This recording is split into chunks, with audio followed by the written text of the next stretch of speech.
Getúlio Vargas era um ditador. Mas, peraí, como assim? Ele não tinha população do seu lado? Ele não entrou na guerra do lado dos países democráticos? Falaremos sobre essas e muitas outras dúvidas neste vídeo.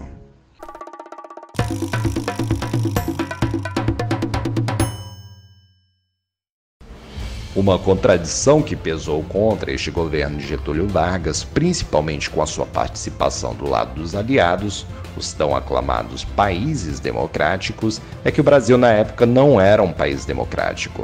Ao contrário, o país passava pelo Estado Novo, um regime ditatorial imposto pelo próprio Getúlio Vargas em novembro de 1937 e que duraria até 31 de janeiro de 1946.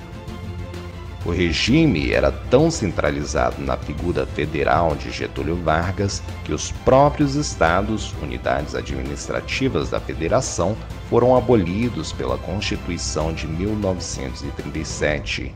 E, em evento realizado na Praça Roosevelt, no Rio de Janeiro, capital do Brasil àquela data, no dia 27 de novembro de 1937, houve a cerimônia da queima das bandeiras estaduais, momento de inflexão do país, que outrora era governado de fato pelos oligarcas presentes em cada estado brasileiro. Hasteada, só sobrou a bandeira nacional, simbolizando a centralização de poder.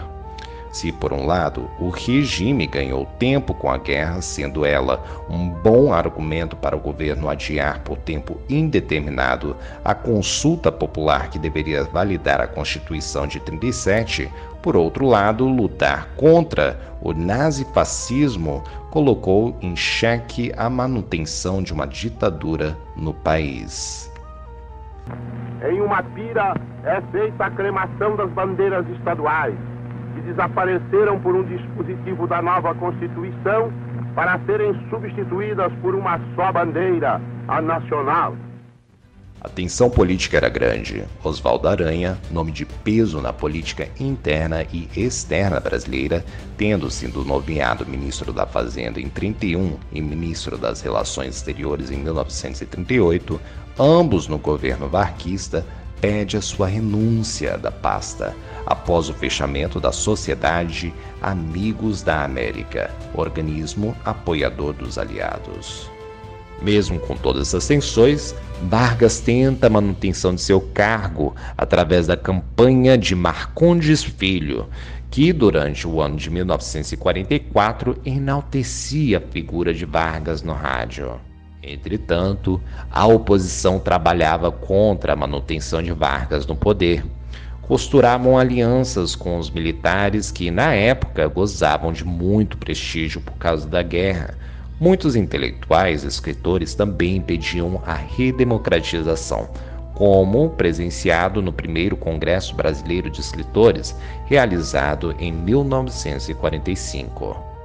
Getúlio Vargas então cedeu à pressão e decretou que as eleições deveriam ser realizadas no dia 2 de dezembro de 1945. Getúlio Vargas afirmava à época que ele não desejava mais continuar no poder.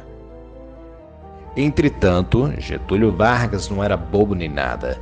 Em alguns dias assumia as ruas das capitais do Rio de Janeiro o movimento queremista. O movimento ganhou lugar nas ruas com palavras de ordem em apoio de Vargas e com o slogan "Queremos Getúlio".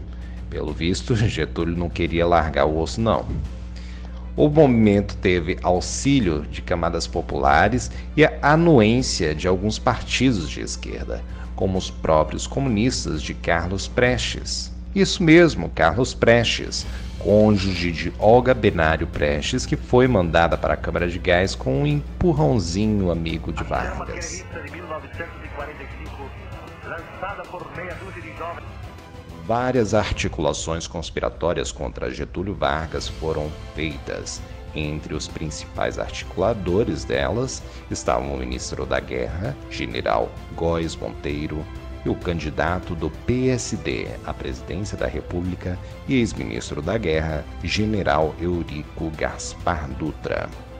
Os conspiradores contavam também com o aval do embaixador americano no Brasil, Adolf Berle. No dia 25 de outubro, Getúlio nomeou seu irmão Benjamin Vargas chefe de polícia do Distrito Federal. Circulavam rumores de que, ao assumir o cargo, Benjamin prenderia todos os generais que estivessem conspirando contra o regime. Essa nomeação funcionou como uma espécie de gota d'água. No dia 29 de outubro, Getúlio Vargas foi deposto pelo alto comando do Exército e, declarando publicamente que concordava com a deposição, retirou-se para São Borja, sua cidade natal. No dia seguinte, José Linhares, presidente do Supremo Tribunal Federal, assumiu a presidência da República para transmiti-la em janeiro de 1946 ao candidato vitorioso nas eleições, Eurico Gaspar Dutra.